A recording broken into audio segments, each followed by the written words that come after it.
Hello friends, welcome to రుచి వంటిల్లు. ఈరోజు మనం గోరుచిక్కుడుకాయ ఆలు కర్రీ చాలా టేస్టీగా కుక్కర్లో ఎలా తయారు చేసుకోవాలో చూద్దాము. ఈ కర్రీ మనకు రైస్ చపాతీలోకి చాలా బాగుంటుంది, చాలా సింపుల్గా చేసుకోవచ్చు. సో లేట్ చేయకుండా వీడియోలోకి వెళ్ళిపోదాం.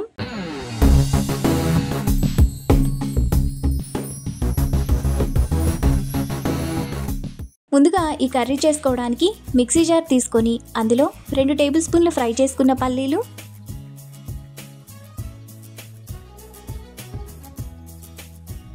2 టేబుల్ స్పూన్ల నువ్వులు,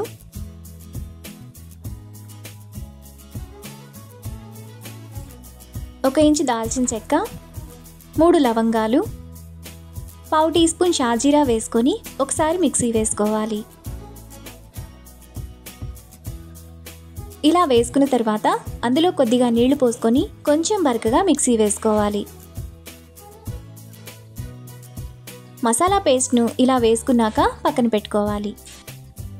ఇప్పుడు స్టవ్ మీద కుక్కర్ పెట్టుకొని అందులో 2 టేబుల్ స్పూన్లు ఆయిల్ వేసుకోవాలి.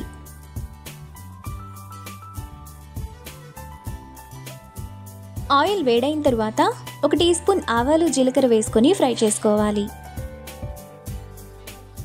ఆవాలు చిటపట్లాడిన తర్వాత సన్నగా తరిగిన 1 ఉల్లిపాయ, 2 పచ్చిమిరపకాయలు, 1 రెమ్మ కరివేపాకు వేసుకొని ఫ్రై చేసుకోవాలి.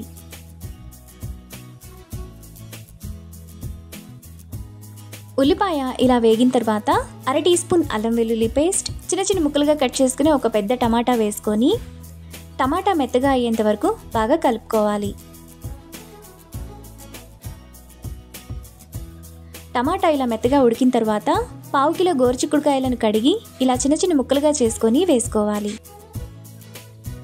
ఇప్పుడు 2 మీడియం సైజ్ బంగాళదుంపలను పైన పొట్టు తీసుకొని ఇలా చిన్న చిన్న ముక్కలుగా కట్ చేసుకొని వేసుకోవాలి. తరువాత టేస్ట్కి తగినంత ఉప్పు వేసుకొని ఒకసారి కలుపుకోవాలి. ఇలా కలుపుకున్న తర్వాత కుక్కర్ మూత పెట్టుకొని 2 నిమిషాల పాటు లో ఫ్లేమ్లో మగ్గనివ్వాలి. 2 నిమిషాల తర్వాత గోరుచిక్కుడుకాయ ఆలు కొద్దిగా మగ్గుతాయి. ఇప్పుడు ఒకసారి కలుపుకోవాలి.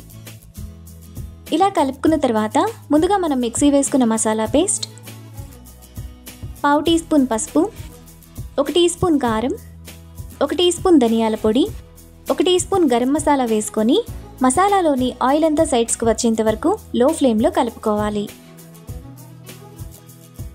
మసాలా బాగా వేగి ఆయిల్ సైడ్స్కి వస్తున్నప్పుడు 1 గ్లాసు నీళ్లు పోసుకోవాలి. ఇప్పుడు చిన్న నిమ్మకాయ సైజంత చింతపండు రసం వేసుకొని మసాలా అంతా కలిసేలా బాగా కలుపుకోవాలి.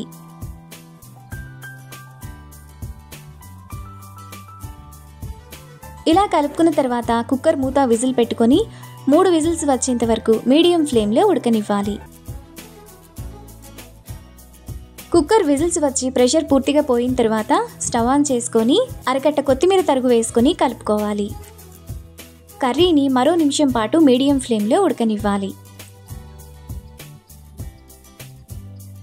1 నిమిషం తర్వాత ఆలు గోరుచిక్కుడుకాయ మసాలా కర్రీ మనకు చాలా టేస్టీగా రెడీ అయిపోతుంది. ఇప్పుడు ఈ కర్రీని బౌల్లోకి తీసుకొని రైస్ చపాతీతో సర్వ్ చేసుకుంటే ఎంతో టేస్టీగా ఉండే ఆలు గోరుచిక్కుడుకాయ కర్రీ రెడీ.